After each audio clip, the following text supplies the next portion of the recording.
पढ़ेंगे बेटा आर्टिकल अनुच्छेद 16।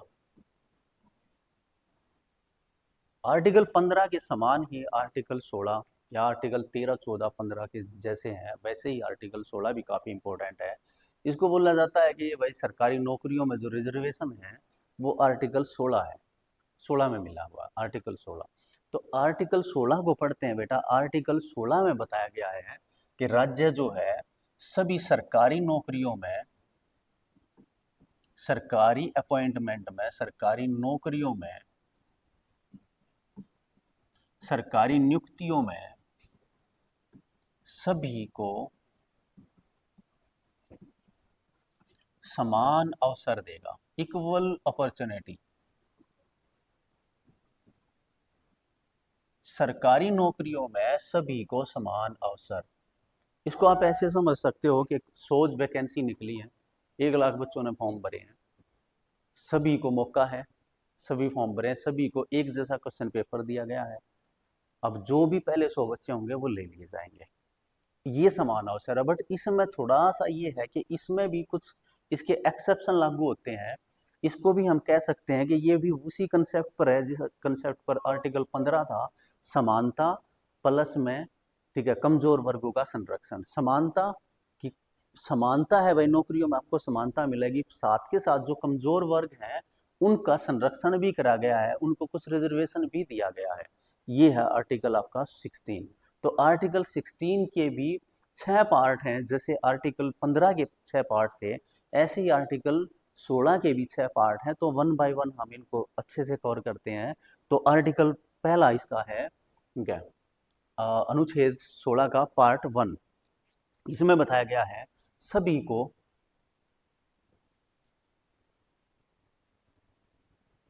नंबर 1, सभी को समान अवसर। कहां पर समान अवसर? सरकारी नौकरियों में, गवर्नमेंट जॉब में, सरकारी नौकरियों में। सरकारी नौकरियों में सभी को समान अवसर की बात है, किसी तरह का कोई भेदभाव नहीं है, सबको समान अवसर दिया जाएगा, इसमें ऐसा कहा गया है सरकारी नौकरियों में। दूसरा इसका जो पॉइंट 2 है, पॉइंट 2 में बताया गया है सरकारी नौकरियों में जो ये गवर्नमेंट जॉब्स हैं,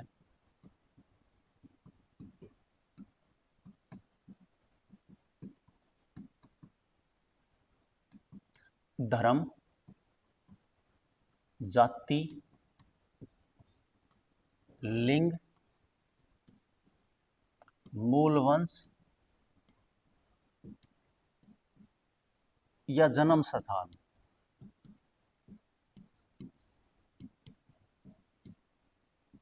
के आधार पर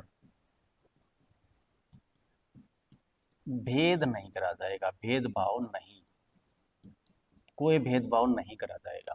सरकारी नौकरियों में किसी व्यक्ति के जन्म, उसके जन्म स्थान, जाति, लिंग, धर्म के आधार पर किसी टाइप का कोई भेदभाव नहीं होगा, इसमें ऐसा बताएगा। तो जो आर्टिकल 16 का 1 है सभी को समान अवसर की बात कर रहा है, आर्टिकल 2 है वो बता रहा है किस आधार पर भेदभाव नहीं होगा, ये 5 आधार बता दिए, इनके आधार पर भेदभाव नहीं होगा। आर्टिकल इसका 16 का 3, पॉइंट 3, इसका क्लोज 3 कह देंगे हम, इसका 16 का क्लोज 3। अब इसमें बताया गया सरकार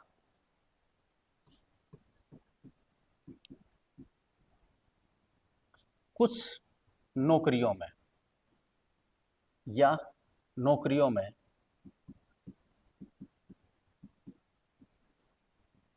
निवास की शर्त जोड़ सकती है। निवास, निवास मतलब रेजिडेंस, निवास की शर्त लगा सकती है। इसको बोलते हैं हम डोमिसाइल।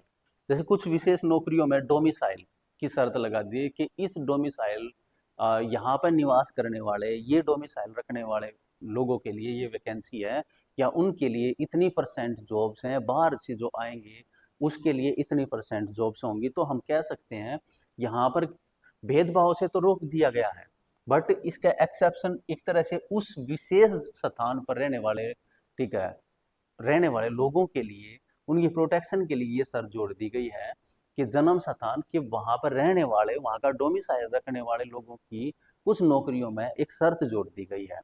नंबर 4 इसका है पॉइंट 4, 16 का पॉइंट 4। 16 का पॉइंट 4 में बताया गया है सरकार पिछड़े वर्गों के लिए आरक्षण दे सकती है। जैसे 15 में दिया गया था, सरकार क्या कर सकती है, पिछड़े वर्गों, पिछड़े वर्ग कौन हो गए, SC ST OBC को आरक्षण दे सकती है, को आरक्षण, SC ST OBC को आरक्षण दिया जा सकता है, SC ST OBC को आरक्षण दिया जा सकता है, कोई दिक्कत नहीं है, इनको आरक्षण दिया जाएगा। 16 का 4। तो 16 का पहला पॉइंट क्या कह रहा है, सभी नागरिकों को समान अवसर होंगे सरकारी नौकरियों में। दूसरा पॉइंट क्या कह रहा है, किस आधार पर भेदभाव नहीं करा जाएगा। तीसरा पॉइंट क्या कह रहा है, सरकार कुछ नौकरियों में निवास की शर्त लगा सकती है, डोमिसाइल की शर्त। और 4 में क्या बताया गया है, कमजोर वर्गों के लिए रिजर्वेशन लागू करा जा सकता है। और 4 का ए 4A इसमें बताया गया है बेटा, 4 के 4A में पदोन्नति में भी कमजोर वर्गों को, SC ST को, विशेष तौर से SC और ST वर्ग को, SC और ST वर्गों को प्रमोशन, जिसको बोलते हैं पदोन्नति, पदोन्नति मतलब प्रमोशन, प्रमोशन में भी आरक्षण दिया जा सकता है, पदोन्नति में भी आरक्षण दिया जा सकता है। इसका मतलब अगर उनकी एक विशेष जॉब में एक विशेष रैंक पर अगर संख्या, ठीक है, सही पूरी नहीं है, तो उस संख्या को पूरा करने के लिए उनको रिजर्वेशन के आधार पर उनको प्रमोशन दिया जा सकता है। और 16 का 4 का एक बी आर्टिकल भी है, बी पॉइंट भी है बेटा, जिसमें ये बताया गया है बैकलॉग। बैकलॉग का मतलब है, बैकलॉग को रखा जाएगा, जो गवर्नमेंट जॉब जो वैकेंसी निकली है, अगर जिसमें बैकलॉग है, SC ST OBC का कोई बैकलॉग बनता है। बैकलॉग का मतलब है अगर जो पूरी नहीं हो पाती है, वैकेंसी पूरी नहीं हो पाती। एग्जाम्पल के तौर पर आप समझो कि SC की कैटेगरी की 100 वैकेंसी थी, बट SC कैटेगरी के जो योग्य उम्मीदवार थे वो केवल 50 ही आ पाए हैं, तो जो 50 बची हुई वैकेंसी है उसको बैकलॉग की श्रेणी में रखा जाएगा। तो इसमें ये बताया गया है बी में, बैकलॉग को आगे कैरी फॉरवर्ड करा जाएगा अगले साल, बैकलॉग को अगले वर्ष, अगली वैकेंसी में, अगली भर्ती में जोड़ा जाएगा, में जोड़ा जा सकता है, जोड़ा जाएगा, अगली भर्ती में उसको पूरा कर लिया जाएगा। तो इसका मतलब है जो अगली वैकेंसी जो आएंगी, लास्ट की 50, जैसे हम एग्जांपल ले रहे थे भाई, SC कैटेगरी में देखते हैं हम 100 वैकेंसी है, 50 ही फिल हुई है, 50 खाली रह गई हैं, और दोबारा जो वैकेंसी निकली उसके हिसाब से SC कैटेगरी की 150 पोस्ट निकली हैं, तो 150 वो प्लस 50 ये, तो SC कैटेगरी की कितनी पोस्ट हो जाएंगी, 200। तो इस तरीके से बैकलॉग रखा जाएगा, बैकलॉग को आगे कैरी फॉरवर्ड करा जाएगा, अगली भर्ती में उसको रिजर्वेशन के आधार पर अगली भर्ती में उन वैकेंसी को पूरी कर लिया जाएगा। इसका मतलब ये नहीं है कि SC कैटेगरी की वैकेंसी पूरी नहीं हो पाई है तो किसी और कैटेगरी को वहां पर जॉब दे दी जाए, ऐसा नहीं होगा। और इसका बेटा 5वां है अनुच्छेद 16 का 5, पार्ट 5, अनुच्छेद 16 का पार्ट 5, धार्मिक संस्थाओं में। इसमें बताया गया है कुछ धार्मिक संस्थाओं में, धार्मिक संस्था में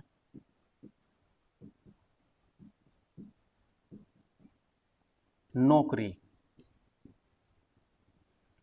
धर्म विशेष, उसी धर्म के या उसी धर्म के धर्म विशेष के लोगों को नौकरी देनी है।